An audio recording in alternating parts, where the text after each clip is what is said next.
ဘယ်လောက်ထိငါတို့ညရဲ့ဒီခီးနှန်းစင်မှာနေဘယ်လောက်ထိတယောက်တည်းစူးစမ်းပြီးတယောက်တည်းရုန်းကန်ခဲ့ရတယ်ဆိုတော့ငါအသိဆုံးပါ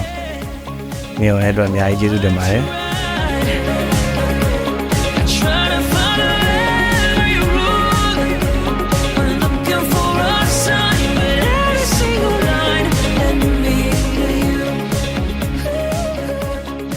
ဘလို့အချိန်ပဲဖြစ်ဖြစ်ပေါ့လွန်ခဲ့တဲ့14နှစ်မှာကတယောက်အတွက်တယောက်အမြဲတမ်းရှိနေကြတာမလို့အခုကစပြီးတော့လေနောက်တစ်ချိန်မှာဘာလာပေါ့ရင်ဆိုင်ဖို့အသင့်ပါပဲနည်းနည်းတော့နာညီရတိခတ်ပေါ့ဆိုတော့နင်းနေနေရတာပြောစရာကောင်းတယ်အဲ့တော့ငါတစ်သက်လုံးတူတူနေမယ်လို့ဆုံးဖြတ်ထားတယ် Here we are again It doesn't matter if it's now or then အခုတက်ကိုအခုလိုပဲအခုတက်ကိုပို့ပြီးတော့စစ်စစ်ခင်ချင်းချင်းနာနာနဲ့နှစ်တွေအများကြီးအကြိုင်ဖြတ်တန်းနိုင်ပါစေဗျာ If I could say it now မပြည့်စုံတာတွေကြုံလာရင်မပြည့်စုံဆိုတာငါမိမလို့ကွာပြောပြီးရင်ဆိုင်နိုင်ပါစီဗျာ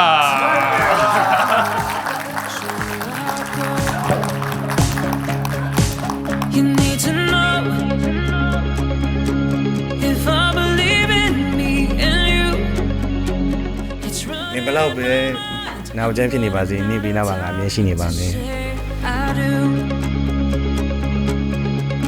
Oh I choose ဆိုတော့အခုကစုစုပေါင်းဆို14နှစ်ရှိသွားပြီပေါ့နော်ငါတို့ရေနှစ်ယောက်လုံးကအကောင်းဆုံးဆိုတဲ့အချိန်ကြီးကိုလည်းတူတူဖြတ်တန်းပြီးွားပြီးအဆိုးဆုံးဆိုတဲ့အချိန်ကြီးကိုလည်းတူတူဖြတ်ကျော်ခဲ့ကြရတယ်ဆိုတော့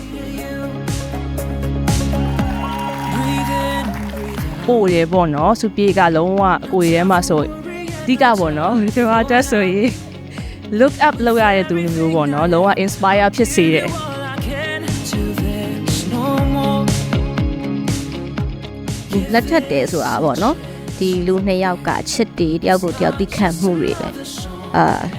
ပုံဖော်ရတဲ့အရာတစ်ခုပေါ့တို့ညောင်မကြီးနှစ်ခုတော့အပြည့်ရှိပြီးသားအရှိမလဲ14နှစ်လုံးဖြတ်တန်းလာတယ် Not sure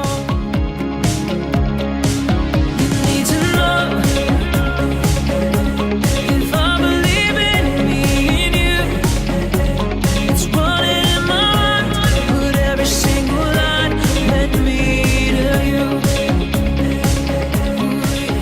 တော့သူတို့နှစ်ယောက်ကျွန်တော်အားကြတာချစ်တခုတည်းမဟုတ်ပါဘူးသူတို့အဲ့လိုဘဝတွေရှုပ်ထွေးနေတဲ့ချိန်မှာပင်ပန်းနေတဲ့ချိန်မှာသူတို့ကတယောက်နဲ့တယောက်ရွေးချယ်ပြီးတော့တူကြီးပြင်းလာခဲ့တာဘေးကလူတွေတငယ်ချင်းတွေအကုန်လုံးတက်တည်ရှိကြတာပေါ့နော် ပ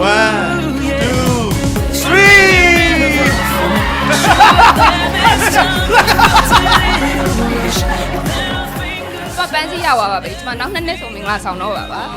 ကိုကြီးကဆောင်စရာယောက်ျားမရှိသေးဘူးမယ်နောက်2နှစ်ဆိုရတော့မှာ You need to know If I believe in me It's running in my mind ဆိုတော့အားလုံးကိုကျေးဇူးအများကြီးတင်ပါတယ်ဒီနေ့တက်ရောက်လာကြပေးတဲ့နှစ်ဖက်မိဘတွေရောဆွေမျိုးသားချင်းတွေရောပြီးတော့ဧည့်သည်တော်တွေရောဖေမီတို့ရဲ့မိတ်ဆွေတငယ်ချင်းတွေရောပေါ့နော်ဟိုကိုရီနှစ်ယောက်ရဲ့တငယ်ချင်းတွေရောဒေတာကြပြီးတော့ဒီလိုတကူတကဖိတ်ရတဲ့ဧည့်သည်တွေရောအကုန်လုံးကျေးဇူးအများကြီးတင်ပါတယ်လို့